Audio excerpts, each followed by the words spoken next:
Hi, this is Carissa, and my voter block is downtown St. Paul's, West 7th Street, the final leg of the protest route leading up to the 2008 Republican National Convention at the Xcel Energy Center. Aside from a few pedestrians and a steady but not overwhelming stream of traffic, a typical summer stroll down West 7th Street is calm and relaxed.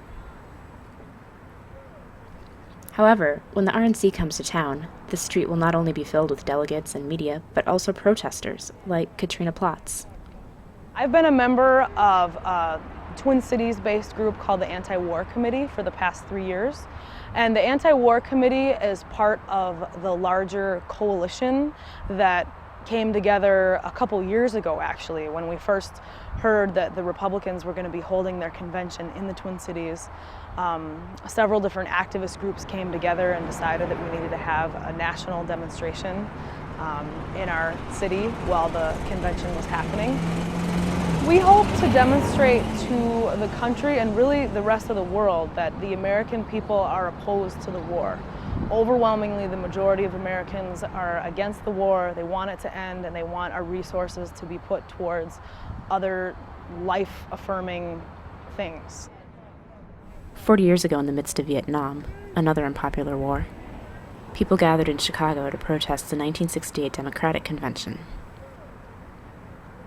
Rennie Davis, one of the Chicago Seven, recalls the challenges he and his fellow protesters faced when they learned that the mayor of Chicago wouldn't give them a protest permit.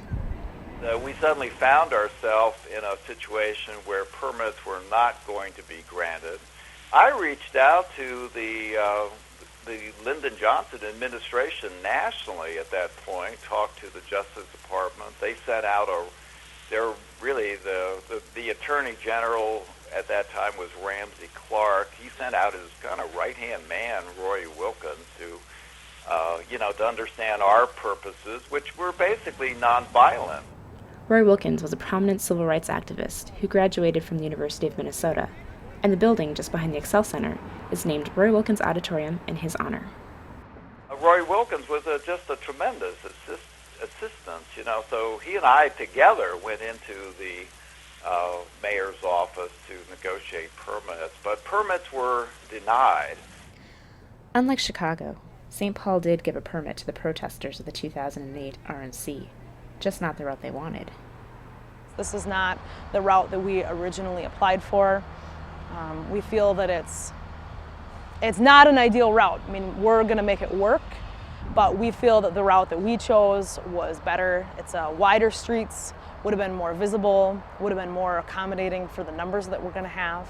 So it might get tricky. It might get a little tight, especially as we get closer to the Xcel Center. The streets narrow a little bit, and we're still not exactly sure how the turnaround in the triangle is going to play out. The city-approved route takes them to a triangular block across the street from the convention, at which point they have to turn around and march back up to the Minnesota State Capitol. I mean, our main goal is to be a presence and to voice our opposition to the war and have a clear message. We know that there's going to be a large police presence, and part of their main goal is to keep us moving.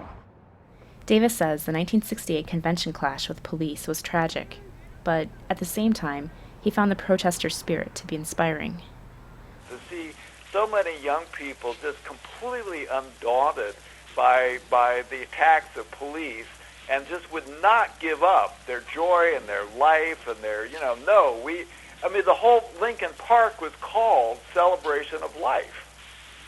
And it was the commitment to life that basically prevailed, in my view, in Chicago. And if there's, in terms of the present time, if there was anything that we would need to revive, and not only revive and deepen and expand, it would be to have a celebration of life in this time of challenge that we have. And so from that point of view, perhaps Chicago really has planted a seed that hopefully can grow into something incredible and beautiful for the time that we live in today.